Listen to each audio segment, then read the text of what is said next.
That flashy, look-at-me confidence shatters at the first sign of real pressure.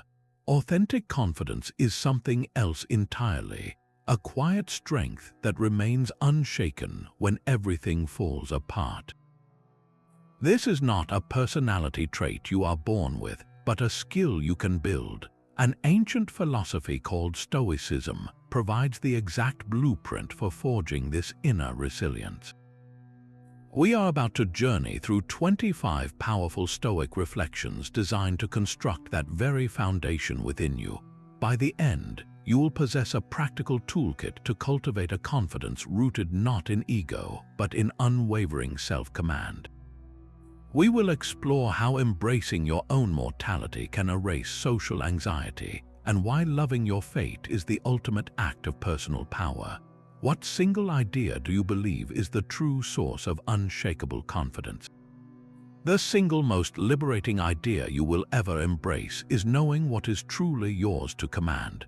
Authentic confidence cannot be built on a foundation of things you do not control, like the opinions of others, the state of the economy, or even the weather. Trying to command these external forces is like trying to build a house on a river of sand, a futile effort that leaves you perpetually anxious and drained. The core of Stoic wisdom, the very first step, is to draw a bright, unbreakable line between what is within your power and what is not. Your judgments, your intentions, your desires, and your actions, these are your sovereign territory. Everything else, from the praise of a stranger to a sudden financial setback, is an external event, merely an impression that passes by. When you stop investing your emotional energy in trying to control the uncontrollable, you reclaim a massive reserve of power. That power is then free to be channeled into the one arena where you are truly the master, your own mind and character. Think of a ship's captain. He cannot control the sea or the wind, but he has absolute command over the helm, the sails, and the course he sets. His confidence comes not from a guarantee of calm waters, but from his unwavering focus on his own skillful responses. Your confidence grows in the same way, not when life is easy, but when you know with unshakable certainty that your ability to choose your response is yours alone. This is the bedrock, this is where you begin. So how do you put this liberating idea into practice today? A simple exercise can rewire your default response to any anxiety. Begin by taking a notebook and drawing a line down the center of a blank page. On the left, write every single worry currently occupying your mind, from a major career decision to a fleeting social awkwardness. Be brutally honest, no concern is too small. Now, on the right side, you will perform the crucial act of sorting. Examine each worry and ask yourself one question: is this within my complete control? If the worry involves another person's feelings, a market trend, or a past mistake, it belongs in the outside my control column. These are the waves and the wind. If, however, the worry is about your own effort, your attitude, or your preparation, it belongs in the within my control column. This is your helm. The moment you physically write these down, you perform a powerful act of mental clarity. You are not just listing anxieties, you are drawing your own map of influence. You will likely see that the vast majority of your mental energy is being spent on the left column, on the storms you cannot calm. The confidence begins to build when you consciously shift your focus and your effort entirely to the right column. Instead of fretting over whether you will get the job, you channel that energy into perfecting your application. Instead of worrying if people will like you, you focus on being kind and present. This is not about ignoring problems, it is about attacking them with precision. You are building your confidence one deliberate, focused action at a time, on the only ground that will ever support it. Your self-worth becomes unbreakable the moment you stop measuring it by external results. Ancient Stoics declared that your character is your only true possession, the one thing that can never be taken from you and the only genuine source of good.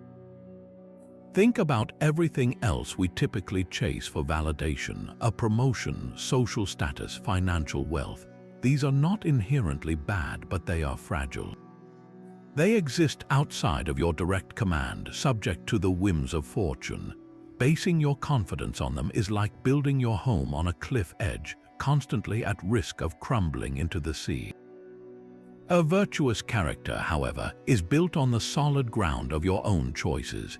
The Stoics identified 4 cardinal virtues as the pillars of this inner fortress: wisdom to see the world clearly, courage to act rightly even when it is difficult, justice to treat others with fairness, and temperance to exercise self-control over your desires and impulses. When you invest in building these qualities, your confidence transforms. It is no longer about whether you win or lose, but about how you play the game. A person of strong character can face financial ruin with the same inner strength they display during great success, because their identity is not tied to their bank account. Their value is not determined by a job title or the applause of a crowd. This is the deepest form of confidence, a quiet knowledge that no matter what happens in the outside world, you remain anchored to your principles. You carry your worth with you in every situation because it is woven into the fabric of who you are. An obstacle is not a roadblock, it is the very path forward. This is the heart of the Stoic principle that the obstacle is the way, a concept that transforms every setback into a setup for a greater comeback.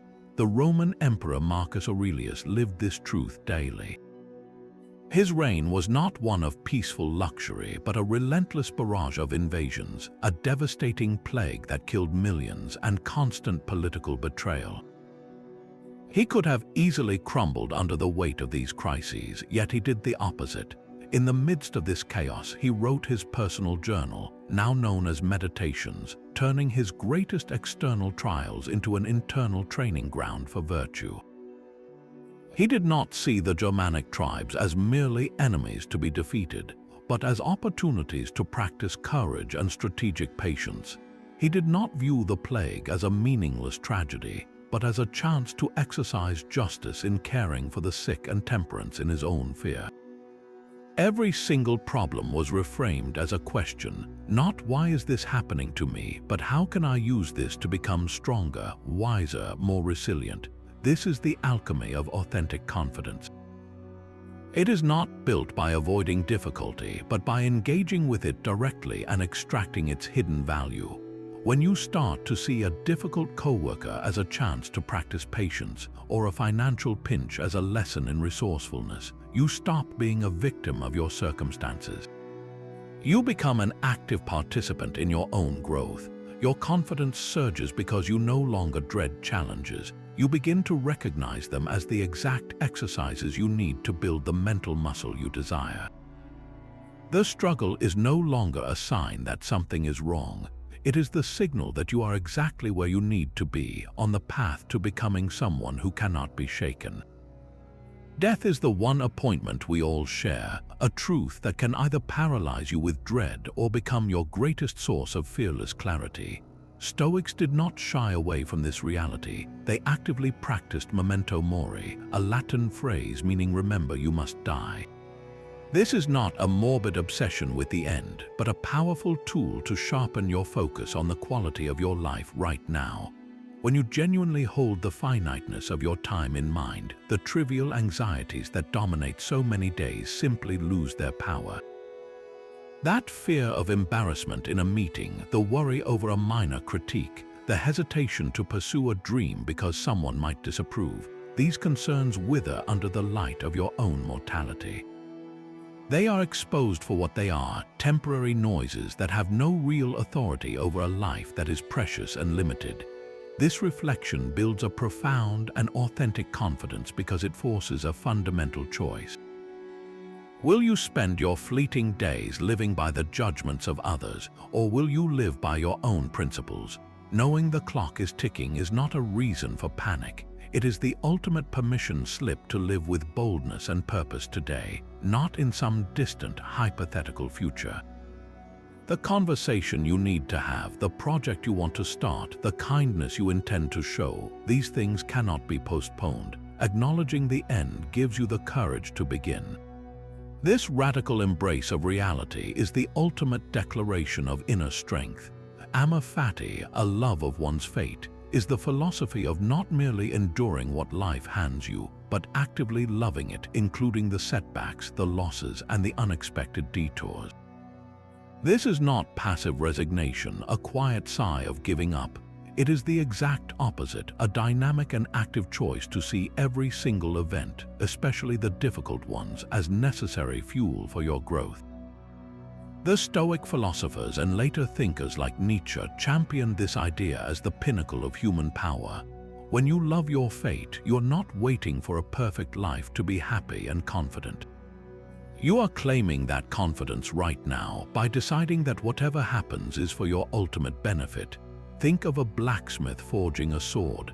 The fire is not the enemy of the metal, it is the essential ingredient that makes it strong and flexible.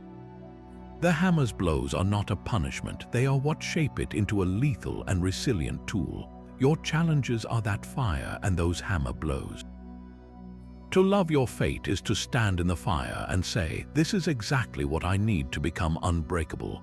It builds the ultimate confidence, a deep knowing that there is no circumstance life can throw at you that you cannot handle, learn from, and even find a hidden gift within. A project fails, and instead of a narrative of personal defeat, you see it as a masterclass in what does not work, a lesson that clears the path for a better idea. A relationship ends, and through the pain, you discover a deeper understanding of your own needs and resilience. You begin to approach life not as a series of good or bad events, but as a custom-designed curriculum for your own evolution. Your confidence becomes ironclad because it is no longer dependent on things going right. It is rooted in the unshakable belief that you have the capacity to make things right, no matter what happens. There is a mental exercise so powerful it can shrink your biggest problems down to their true size in an instant. The Stoics called it the view from above. Close your eyes for a moment and begin to pull your perspective back from your immediate surroundings. See yourself in the room, then see the building you are in, then the city as a whole with its intricate web of streets and countless lives. Keep pulling back, see your entire country, then the continent, a beautiful mosaic of green and brown and blue. Now see the whole planet, a solitary, brilliant marble hanging in the immense blackness of space. Watch it spin in the silence, utterly indifferent to the personal dramas unfolding on its surface. From this cosmic vantage point, that argument you had, that financial worry, that burning embarrassment, where are they? They are not gone, but they are placed into a context so vast it cannot help but change your relationship to them. This is not about making your life seem meaningless, but about revealing its true proportion. Your anxieties are almost always a product of a magnified, self-centered perspective. The view from above is the ultimate corrective lens, replacing that narrow focus with a calm, cosmic humility. Your confidence transforms because it is no longer an ego desperately defending its territory. It becomes the quiet assurance of a single, conscious participant in a grand, unfolding universe. You realize your problems are not the center of existence, and in that profound liberation, you find the space to act with clarity and purpose, free from the weight of your own self-importance. Your greatest strength is forged in the moment you choose discomfort over ease. The Stoic philosopher Seneca, a man of immense wealth and influence, regularly practiced a radical exercise. He would sleep on a hard floor, wear thin clothing in the cold, and deliberately eat plain, simple food. This was not a form of self-punishment, but a calculated training of the mind. He called it voluntary discomfort, and its purpose was to build an unshakable confidence in his own ability to endure. By willingly stepping into minor hardships, he was proving a vital truth to his own psyche, that he could handle far more than his fears suggested. Think of it as a fire drill for the soul. You do not wait for a real fire to panic and learn the exits. You practice the procedure in a state of calm, so that if a real emergency strikes, your response is automatic and assured. When you intentionally skip a meal, take a cold shower, or walk instead of driving, you are conducting your own personal fire drill. you are gathering direct, undeniable evidence that you are not as fragile as you might believe. This practice systematically dismantles the power that potential future discomforts hold over you. The fear of losing your job, for instance, loses its sharp edge when you know from experience that you can live happily with less. The anxiety about social rejection weakens when you have already proven to yourself that your inner peace does not depend on external approval. Confidence blooms not from a life of perfect comfort, but from the quiet, accumulated proof that you can withstand life's inevitable roughness. You stop living in fear of what might go wrong and start living with the calm assurance that whatever happens, you have the inner resources to meet it. Every single event in your life passes through the filter of your mind before it can affect you. The Stoic teacher Epictetus, born a slave, delivered one of the most liberating truths ever spoken. Men are disturbed not by things, but by the views which they take of them. The event itself is neutral until you assign it a meaning. Think about a common modern fear, social rejection. You send a message to a friend and receive no reply. The raw data, the fact, is simply a message with no response, but your judgment, the story you tell yourself, is what creates the storm of anxiety. You might think they are ignoring me because I said something wrong, or they do not value our friendship. That judgment, that narrative, is the source of your pain, not the silent phone itself. Authentic confidence is built when you learn to intercept that automatic judgment and question its validity. What if your friend is simply overwhelmed with work? What if they saw the message in a hurry and forgot? By changing the internal narrative, you change your entire emotional reality. You reclaim control. The same principle applies to a career failure. Losing a job is an external event, a circumstance. The crushing blow does not come from the event, but from the judgment you attach to it. I am a failure. My career is over. I am not good enough. But what if you chose a different judgment? This is a redirection, an opportunity to find a path that better aligns with my skills. This is not about positive thinking. It is about accurate thinking. It is about recognizing that you are the author of the story you are living. When you internalize this, your confidence transforms. You are no longer a passive victim of external events, buffeted by every shift in the social or professional winds. You become the calm center, the one who holds the power to interpret, to assign meaning, and to choose your response. Your emotional well-being is no longer held hostage by things outside your command. It is secured within the one place you have absolute authority, the judgments you choose to make. Your words are a direct reflection of your inner character. The ancient Stoics placed immense importance on the discipline of speech, urging us to speak only what is necessary, true, and kind. This is not about being quiet, but about ensuring that when you do speak, your words carry genuine weight. Gossip, flattery, and idle chatter are not harmless pastimes. They are leaks in your integrity, slowly draining your self-respect and the respect others have for you. When you engage in gossip, you are trading temporary social connection for the long-term erosion of your trustworthiness. When you resort to flattery, you are seeking approval by being dishonest, building your social standing on a foundation that can collapse at any moment. The Stoic practice is to pause before you speak and ask a simple but powerful filter. Is it true? Is it necessary? Is it kind? Applying this three-part test transforms your communication from reactive noise to deliberate action. You stop speaking just to fill a silence or to win favor. You begin to speak with intention. The confidence that grows from this habit is profound. It is the confidence of knowing that your words are aligned with your principles. You do not have to remember which version of a story you told to which person, because you have only spoken the truth. You do not fear being exposed as a hypocrite because your public speech matches your private convictions. This integrity makes you a more self-assured communicator. People learn that when you speak, you mean what you say. Your yes means yes and your no means no. That reliability builds a fortress of trust around you, and there is no confidence more authentic than knowing you are a person of your word. deep within you lies a fortress that no external chaos can ever breach. This is the concept of the inner citadel, a mental sanctuary described by Marcus Aurelius, a man who governed an empire in constant turmoil. He wrote of retreating into his own mind to find a quiet space of pure reason and calm, a place untouched by the betrayals, the wars, and the relentless demands of his position. You possess this exact same citadel. It is not a physical location, but a state of mind you can learn to access at will. When the world becomes loud and demanding, when criticism feels sharp and personal, this is your ultimate refuge.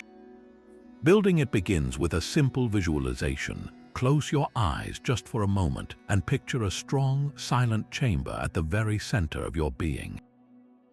The walls are thick and impenetrable, made not of stone, but of your core principles and your capacity for clear judgment. Outside, you can hear the muffled noise of the world, the shouting opinions, the sudden storms of circumstance, but inside there is only a profound and steady quiet. This is the seat of your true self, the observer who watches the chaos without being consumed by it. Here, you are not your emotions, you are the one who experiences them. You are not your failures, you are the one who learns from them. This inner space is where you return to when you need to reclaim your balance. Before a difficult conversation, retreat here for just 3 breaths to find your center. After a cutting remark, step inside and remember that another person's judgment is merely external sound, unable to define you unless you grant it entry. Your confidence grows from this daily practice of mental retreat. It is the unshakable knowledge that no matter what is happening outside, you always have a home within yourself, a place of absolute safety and unwavering strength. There is a profound strength in deliberately walking toward what you fear most. This Stoic practice, known as premeditatio malorum, is the premeditation of evils, a mental exercise where you vividly imagine losing the things you hold dearest. It is not a descent into pessimism, but a strategic inoculation against the shock of misfortune. The goal is to confront potential loss in the safety of your own mind, so that if it ever arrives in reality, it finds you prepared and resilient, not shattered. Begin by choosing one thing you deeply value, perhaps your career, your health, or a key relationship. Now close your eyes and do not just think about losing it, but live the scenario in your mind with as much sensory detail as you can muster. If it is your job, do not just picture receiving a termination email. Imagine the cold feeling in your stomach as you read it. Hear the silence in your home office. Feel the weight of telling your family. Walk through the practical steps you would take next, updating your resume, reaching out to your network, considering a temporary job to make ends meet. As you mentally traverse this landscape, a crucial shift occurs. You are no longer a passive victim of a terrifying, abstract possibility. You become an active problem solver in a detailed scenario. You are proving to yourself in a controlled environment that you have the capacity to respond, to adapt, and to persevere. The unknown loses its paralyzing power because you have already charted a path through it. This practice builds an unshakable confidence, a quiet knowing that you are not reliant on perfect conditions for your peace of mind. You discover that your foundation is not your job title or your perfect health, but your own resourcefulness and your ability to recalibrate your life no matter what happens. By willingly visiting these dark places in your imagination, you rob them of their terror and reclaim the light of your own unbreakable agency. Your phone screen is a gallery of other people's highlight reels, a curated performance that makes your own unedited life feel inadequate. This constant comparison is a trap, a thief of joy that quietly erodes your confidence by tying your self-worth to a system you cannot control. Stoicism offers a radical alternative, a call to abandon this external measuring stick entirely and instead judge yourself by the only standard that truly matters, your own progress toward virtue. The ancient Stoics were clear: the only genuine good is a good character. Your moral integrity, your courage, your wisdom, your fairness, these are the qualities that define a life well lived. They are entirely internal, cultivated through your choices and actions, not through the applause or approval of anyone else. When you measure your worth by likes, shares, or social status, you hand over the keys to your inner peace. You become a puppet, your emotions jerked up and down by the ever-changing winds of public opinion. One day you feel fantastic because a post went viral, the next you feel worthless because a comment was critical. This is no way to build a stable sense of self. Authentic confidence emerges the moment you turn your gaze inward. Stop asking, how do I stack up against them? Start asking, am I better today than I was yesterday? Are my actions aligned with my principles? Did I act with courage when it was difficult? Did I choose kindness when it was easier to be cruel? This is your true report card. This internal audit builds a confidence that is immune to the fluctuations of the outside world. It does not matter if your career path looks different from your peers or if your lifestyle is less glamorous than the one portrayed online. Your journey is yours alone, and your only meaningful competition is the person you were yesterday. When you commit to this internal standard, you break free from the exhausting performance. You can celebrate others' successes without feeling threatened because their wins have no bearing on your own moral progress. You can accept criticism without crumbling because you have your own clear compass to guide you. Your confidence becomes quiet, deep, and unshakable because it is rooted in the one judgment that you have complete control over, your own. You can pour your entire soul into a project and still watch it fail. This is the painful gap where so much of our confidence evaporates because we have tied our effort to a specific, demanded result. Stoicism closes this gap with a simple but profound mental addition, the reserve clause. Every action you undertake, from a major career move to a difficult conversation, is performed with a silent, internal rider, fate permitting. You commit to doing your absolute best with total focus and integrity, while simultaneously holding the outcome in an open hand. You are not in command of the final result, only the quality of your own attempt. Think of an archer. She can control her stance, her focus, her draw, and her aim. She can execute every part of the process with flawless precision. But the moment the arrow leaves her bow, a gust of wind, a sudden movement of the target, or an imperfection in the arrow itself are all factors beyond her control. The Stoic archer's confidence comes from her perfect form, not from the arrow inevitably hitting the bullseye. If she only valued herself when the arrow struck true, her entire sense of worth would be at the mercy of the weather. This is the power of the reserve clause. It allows you to act with bold, unhesitating confidence because you have already divorced your self-worth from the final score.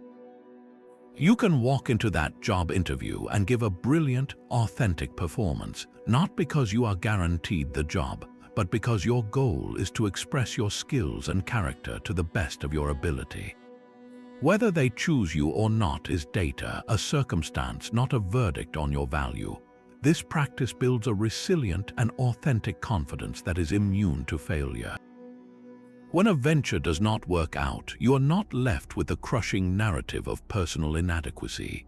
Instead, you can honestly assess your own effort, learn what you can from the external factors, and then, with your confidence intact, knock another arrow and take aim once more.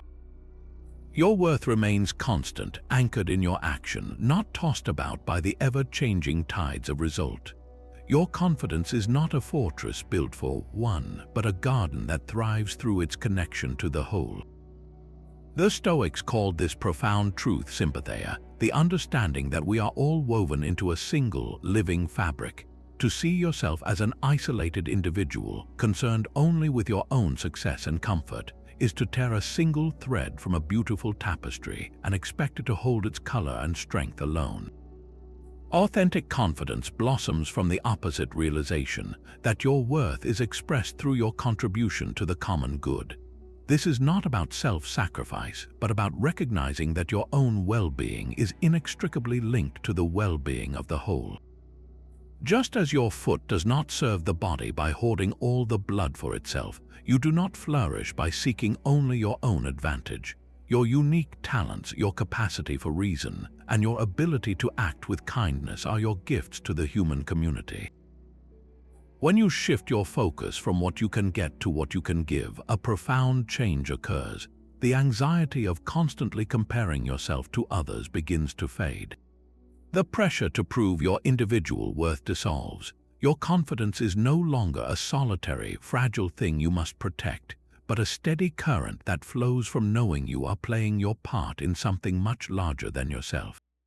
You walk into a room not with the question, will these people like me, but with the quiet assurance of, how can I be of service here? This sense of purpose, this belonging to a shared human project, provides a foundation for self-assurance that no amount of isolated achievement can ever match. Your confidence becomes a quiet, generous force, rooted in the unshakable knowledge that you are a necessary part of a greater whole.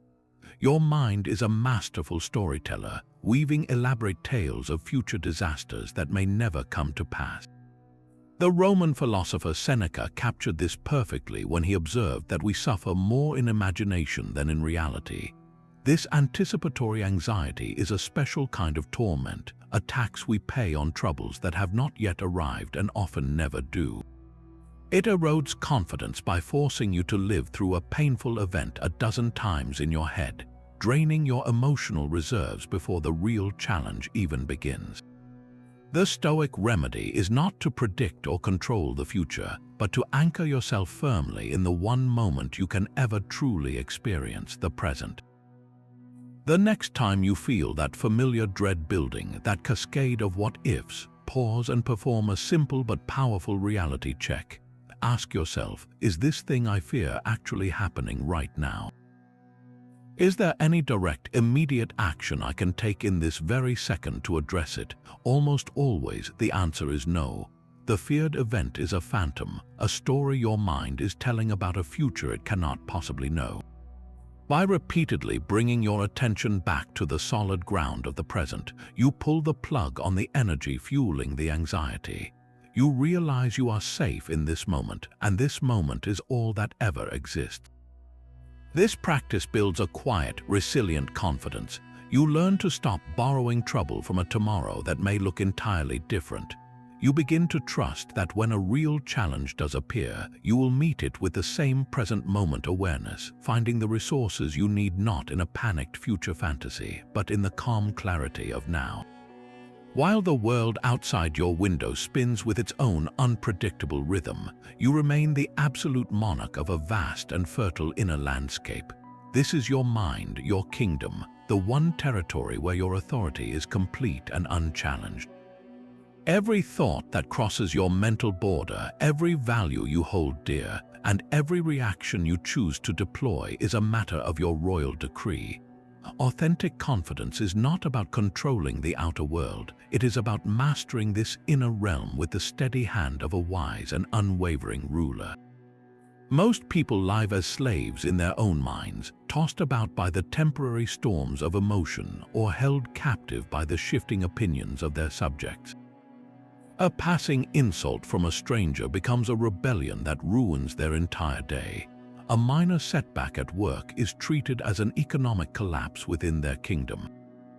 They abdicate their throne to every fleeting feeling and external critic, leaving their confidence in tatters. The Stoic practice is to reclaim your sovereignty.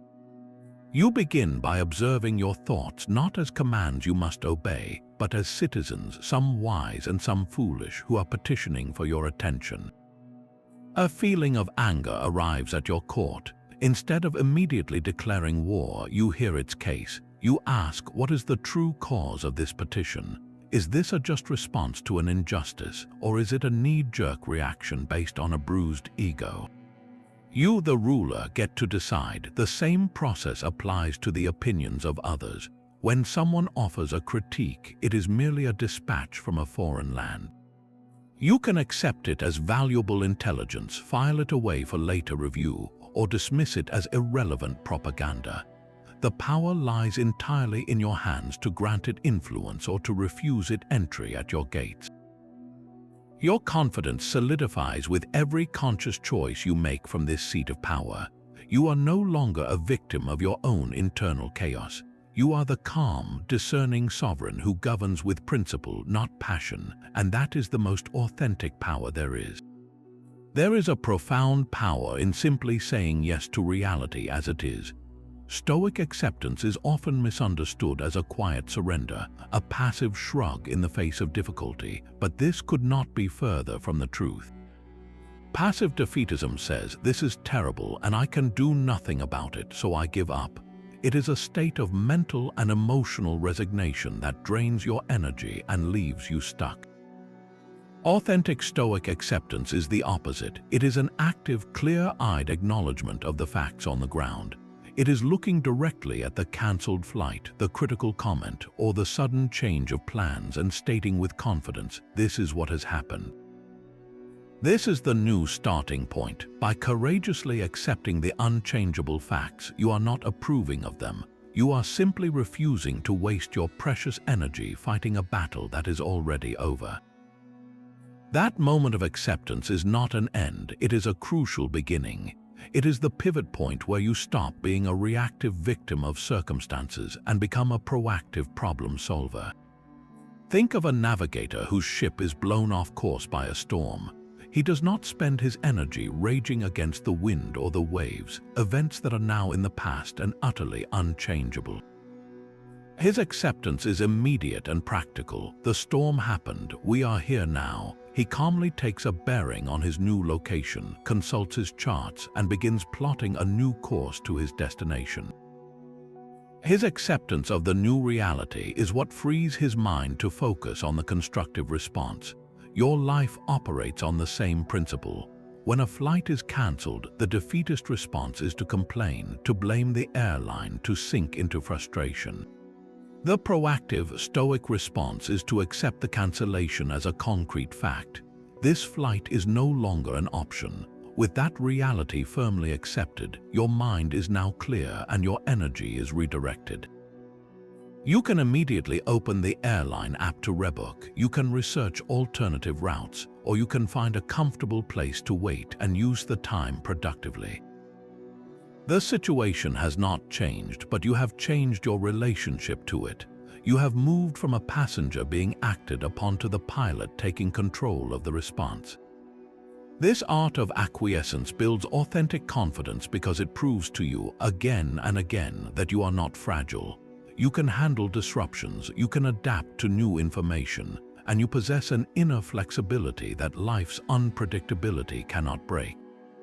The goal is not to avoid the storm, but to become the unshakable navigator who can chart a new course from any point on the map. A library of facts offers no shelter when a real storm hits your life. You can memorize every line of Stoic philosophy, you can quote Marcus Aurelius from memory, and yet find yourself utterly lost when facing a difficult moral choice or a sudden personal crisis. This is the crucial distinction between knowledge and wisdom. Knowledge is the collection of information, the raw data stored in your mind. Wisdom, or what the Greeks called phronsis, is something entirely different. It is the practical, lived ability to navigate the messy, unpredictable terrain of human existence with good judgment and integrity. It is knowing which principle to apply and how to apply it when the rulebook offers no clear answer. Authentic confidence is not born from how much you know, but from your trust in your own capacity to think clearly and choose wisely when it matters most. This kind of wisdom is not downloaded from a book. It is forged in the fires of daily experience and refined through quiet reflection. Think of a ship's captain who has studied every maritime chart in existence. He has knowledge, but when a freak squall appears on the horizon, his charts are useless. His confidence in that moment comes from his practical wisdom, his seasoned ability to read the waves, adjust the sails, and make a dozen small, decisive judgments under pressure.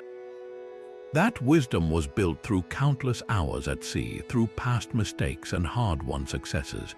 Your life is the same sea. Reading about courage is knowledge. Choosing to speak up in a meeting when your voice shakes is wisdom. Understanding the theory of justice is knowledge. intervening when you see someone treated unfairly despite the social cost is wisdom. This is the confidence that cannot be faked because it is written in the lines of your character, etched there by the choices you make when no one is watching and the path is unclear. A harsh word lands not as a sound but as a judgment you have already agreed with. The sting of an insult is not in the word itself, but in the silent, instantaneous assent your mind gives to its meaning. This is the very moment the Stoics identified as the birthplace of all our emotional turmoil, and they developed a powerful mental discipline to intercept it. They called this the discipline of assent. It is the practice of creating a crucial pause between your initial impression and your automatic agreement, a small space of freedom where your rational mind can step in and choose its response. Imagine someone snaps at you with a rude comment. Your first impression is a raw, unfiltered feeling of being attacked, a flash of heat and a narrative of disrespect. The untrained mind immediately assents. It grabs onto that story and makes it its own, launching you into a defensive anger or a spiral of hurt. You have been emotionally hijacked. The Stoic, however, inserts a question mark into that space. They feel the same initial flash, but they withhold their agreement. They turn the impression over in their mind and ask, is this necessarily true? Is this person's comment a definitive fact about my character, or is it merely a reflection of their own bad day, their own frustration, their own limited perspective? By refusing to immediately co-sign the story of the insult, you reclaim your sovereignty. You realize the comment is just an external event, a set of syllables, and you hold the sole power to label it as damaging or irrelevant. This is not about suppressing emotion, but about subjecting it to the light of reason. The confidence that flows from this discipline is profound. It is the confidence of self-mastery, the quiet knowledge that you are no longer a puppet whose strings can be pulled by anyone with a sharp tongue. You become the calm observer in the center of the social storm, able to respond with clarity rather than react with chaos. Your peace of mind remains yours because you have learned the most powerful defensive art of all, the art of not automatically agreeing to be offended. Every moment you spend on a trivial pursuit is a small theft from your own potential. We touched on mortality as a source of fearless clarity, but this awareness also demands a ruthless and confident prioritization of your most finite asset, your time. Memento mori is not just a reminder that you will die, it is a call to live with an unwavering focus on what gives your life meaning. When you truly internalize that your days are numbered, the confidence to say no to things that do not matter becomes second nature. That petty argument, that endless scroll through social media, that obligation you dread out of a fear of disappointing others, these are not just minor distractions. They are leaks in the reservoir of your life. Authentic confidence is built when you stop those leaks and redirect that precious energy toward what aligns with your deepest values. This is not about being busy, it is about being purposeful. The person who knows their time is limited does not say yes to every request out of a need for external validation. They assess each opportunity against a simple but profound question. Does this activity contribute to a life I will be proud of when I look back? If the answer is no, they decline with a calm and polite firmness that comes not from arrogance, but from a deep respect for their own existence. This practice builds a powerful form of confidence, one rooted in the daily act of self-respect. You are no longer living by default, filling your days with whatever demands your attention. You are living by design, consciously choosing how to invest the irreplaceable currency of your hours. This is how you build a life with no room for the quiet regret of a wasted potential. A life where your confidence comes from knowing that every single day you are choosing to build something that truly matters. Gratitude is a quiet rebellion against the insatiable hunger of desire. Before he faced the immense pressures of ruling an empire, Marcus Aurelius would begin his mornings not with a list of demands for the day, but with a simple, deliberate reflection on the gifts already present in his life. He would call to mind the people he could learn from, the comforts he enjoyed, even the very functioning of his own body. This was not a feel-good exercise. It was a strategic recalibration of his entire mindset, a way to build an unassailable foundation of confidence from the raw material of his current reality. The human mind has a natural negativity bias, constantly scanning for what is missing, what is wrong, what could be threatened. This evolutionary alarm system was meant to keep us safe, but left unchecked, it creates a perpetual state of lack. You focus on the one project that failed, ignoring the 10 that succeeded. You fixate on the single critical comment, drowning out a chorus of praise. This scarcity mindset is a direct attack on your confidence because it tells you that you are not enough, that you do not have enough, and that your security lies in some future acquisition or achievement. The Stoic practice of gratitude systematically dismantles this lie. By consciously directing your attention to what is already working, to the people who support you, to the simple miracle of your breath, you are gathering undeniable evidence of your own sufficiency. You are shifting your focus from what you lack to the abundance that already sustains you. This is not about denying your ambitions or settling for less. It is about realizing that your power to act, to build, and to strive comes from a place of present moment strength, not future moment fantasy. Your confidence transforms because it is no longer conditional on getting what you want. It becomes the calm assurance of someone who knows they are already equipped for the journey. The roof over your head, the meal you ate, the friend you can call, these are not small things. They are the pillars of your operational reality. When you start your day by acknowledging them, you step into the world from a position of fullness, ready to engage with its challenges not as a desperate beggar, but as a well-provisioned traveler. The relentless pursuit of perfection is a confidence killer in disguise. Stoicism offers a profound relief from this pressure with a simple, liberating truth. The perfectly wise sage is an ideal to guide us, not a finish line to cross. You are not meant to be a completed monument, but a living, breathing work in progress. The goal is not to achieve a state of flawless being, but to engage in the continuous, active process of becoming. This reframing is everything. When you see yourself as a project under constant, loving construction, every single mistake is instantly transformed. It is no longer a mark of failure, a stain on your permanent record. It becomes valuable data, a necessary lesson that shows you where the next beam needs strengthening or where the design requires adjustment. Think of a master carpenter learning his craft. He does not expect his first dovetail joint to be perfect.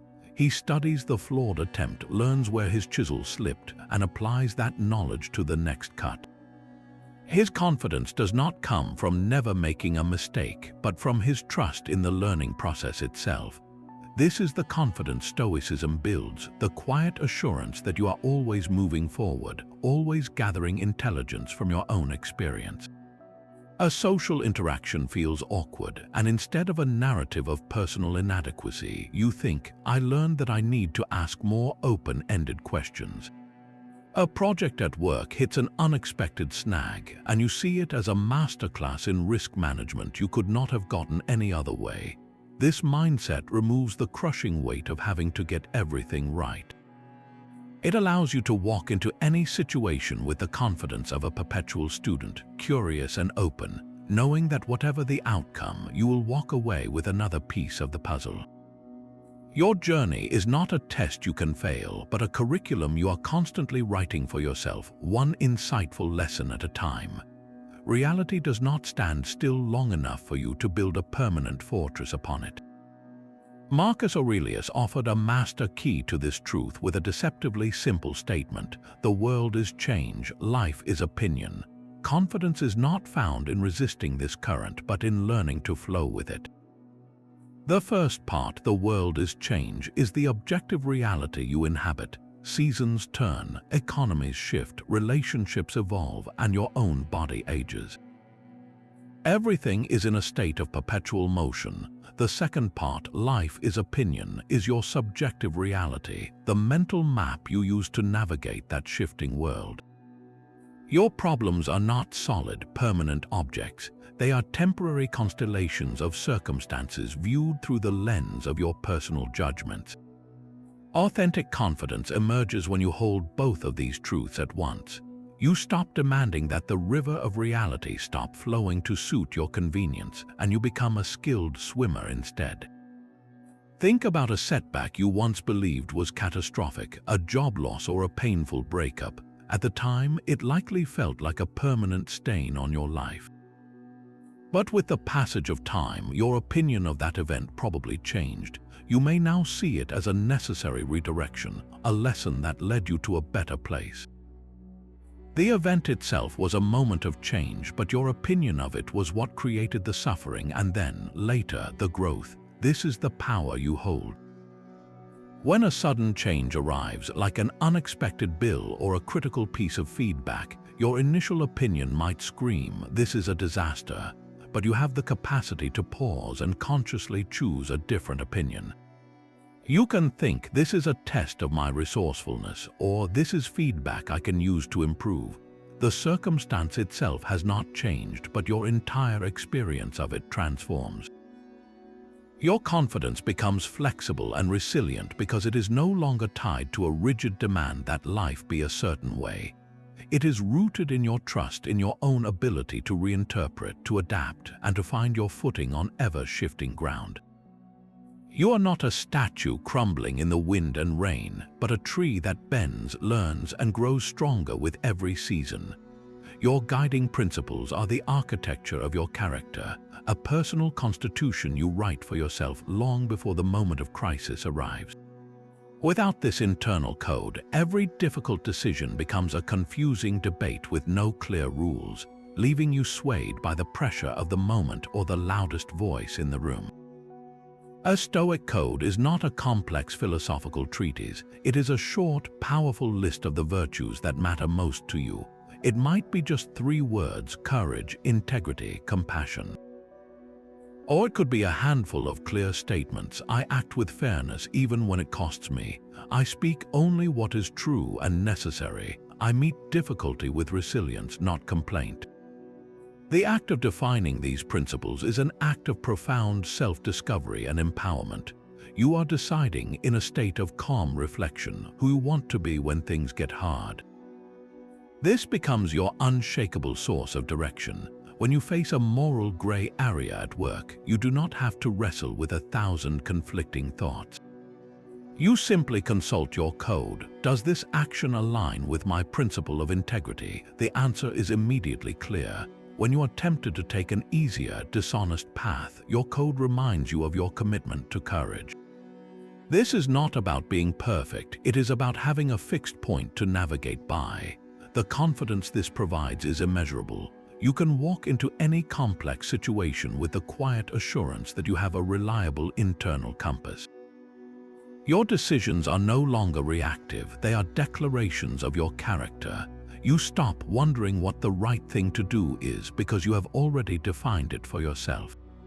Your code ensures that your actions are always in alignment with your deepest self, and there is no confidence more authentic than that. Your character is not a monument you visit, but a path you walk with every step you take. These 24 reflections are not isolated ideas, but tools for the continuous, daily construction of your inner world. The final, and perhaps most empowering, reflection is this: your confidence is the sum of your choices. It is the quiet total of every time you chose discipline over distraction, courage over comfort, and principle over popularity. You are the architect of your own soul, and each moment presents you with raw materials, a chance to add another brick of integrity or a beam of resilience to the structure of who you are becoming. Think of the small, almost invisible decisions: the choice to get out of bed when the alarm rings, to speak with kindness to a stranger, to complete a task with care even when no one is watching. These are not minor events. They are the daily deposits into the bank of your self-trust. A single withdrawal, a moment of laziness or cowardice does not define you. But the consistent pattern of your deposits, your repeated choices to act in alignment with your virtues, builds a fortune of authentic confidence that no external crisis can bankrupt. This is your life's work, a project that is never finished but is always being refined. You are not a passive recipient of a personality you were born with. You are an active builder, and every single day you hold the blueprints. The power to build a more confident, unshakable self does not lie in a distant future achievement. It rests entirely in the choice you are about to make in this very moment, and the next, and the one after that. Fear does not vanish with authentic confidence, it simply loses its power to steer your life. These 25 Stoic reflections are not a shield against the storms of existence, but a philosophical framework for navigating them with unwavering self-command. You now possess a toolkit for building a confidence that is not loud or fragile, but quiet and unbreakable. It is a confidence rooted in the daily practice of focusing on what you control, loving your fate, and judging yourself by your own virtuous progress.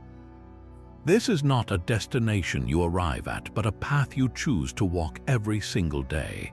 The final step, and the most important one, belongs to you. Your journey begins with a single, deliberate action. Pick just one of these reflections to practice this week. Perhaps it is the morning gratitude exercise or the evening review of your choices. Maybe it is the simple act of applying the three-part filter to your words. Whatever you choose, commit to it fully. We would be honored to hear about your journey in the comments below. Share which Stoic principle has most helped you build a more authentic and resilient confidence. Your story could be the very inspiration someone else needs to begin their own.